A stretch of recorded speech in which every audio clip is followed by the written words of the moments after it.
Now, Kevin, to kick this one to you, with the Celtics being on a great stretch of late, who do you think has been most responsible for the Celtics' recent success?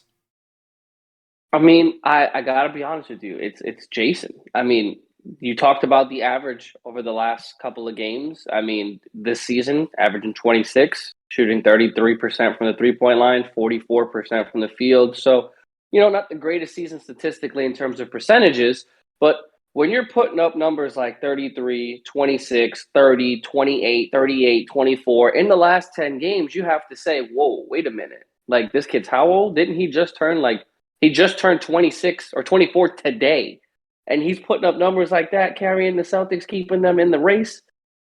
Dude, to me, it's not close. Jayson Tatum is one of the most electrifying players in the league right now for his age. He's in the category with Luka and Devin and all of those players under 25 because of his ability to take over a game. We know that he has the ability to shoot off the dribble. We know that he can finish at the rim. We know that he can pull up pretty much anywhere on the court within a certain distance because, let's be honest, only a certain amount of people can pull from 30, 40, 45 feet like Steph and Dame and a couple of other people. But Jayson Tatum has all of the attributes and all of the athleticism that you need in somebody to lead an organization to a potential championship. Now, I'm not going to go out there and say that the Boston Celtics are going to go to the Eastern Conference Finals, but when you have a piece like Jayson Tatum, complemented with a defensive and offensive two-way player that Jaylen Brown is, I'd say that the Celtics definitely have plenty of opportunity for growth.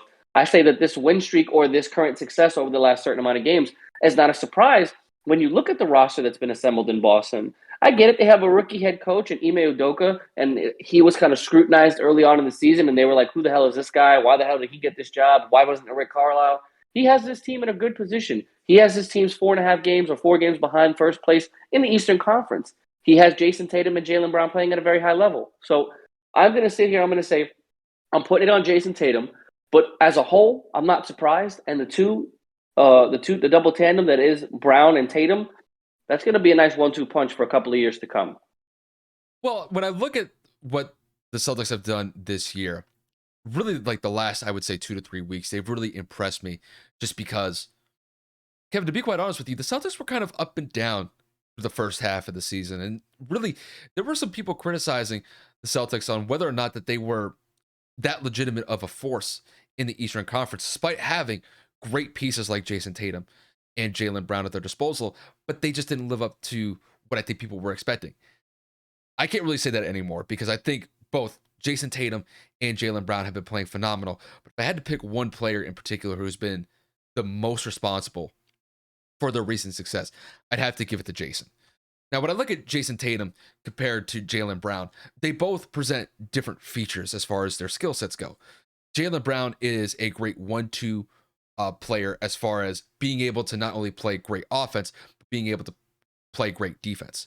Now, when I look at Jayson, I look at Jayson as the leader of the team because, when Jayson got drafted, the expectation was that he was going to be a force to be reckoned with in the NBA soon as he got into the league.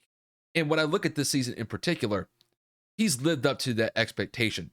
Now, when I look at Jayson Tatum's year as a whole, I think by and large, I think he's actually flying under the radar as far as the national attention or really the national scope goes because Jayson's going out there and averaging about 26 points per game. And even though that the Celtics had a rough start, he has been a big reason why they are in the position that they're in, only 4.5 games back of the Miami Heat in first place in the Eastern Conference.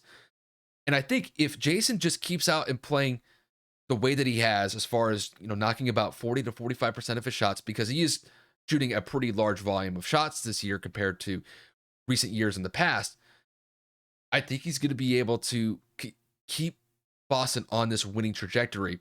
Now, I'm not saying that he's going to carry them all the way to an Eastern Conference title and carry them all the way to the finals. I think that's a little bit premature because I'd have to see more and I'd have to see him play at a higher level than what he's been doing this season, which has been impressive already. But with Jayson Tatum in the fold, you always have to count Boston in just because he could put up 30, 40 points relatively easily. And we've seen him play in big moments in the past, specifically in playoff games where he has lived up to expectations. Now, this year, I don't know what's going to happen with Boston in the playoffs, just because they've been inconsistent as far as their winning patterns go, just because they had a rough start earlier in the season. But if they go into the playoffs playing like they are right now, I think this is a team that could definitely make some noise in the Eastern Conference. I don't know how far they're going to get, but with Jayson at the helm, you always have to count the Celtics in, and I think he's in great position. Um, I'm not going to say like he's in the running for MVP, but to me, I got to respect his game. He's been playing phenomenal this year, and I think it's going to carry over once the Celtics get into the playoffs. That's just how I see it.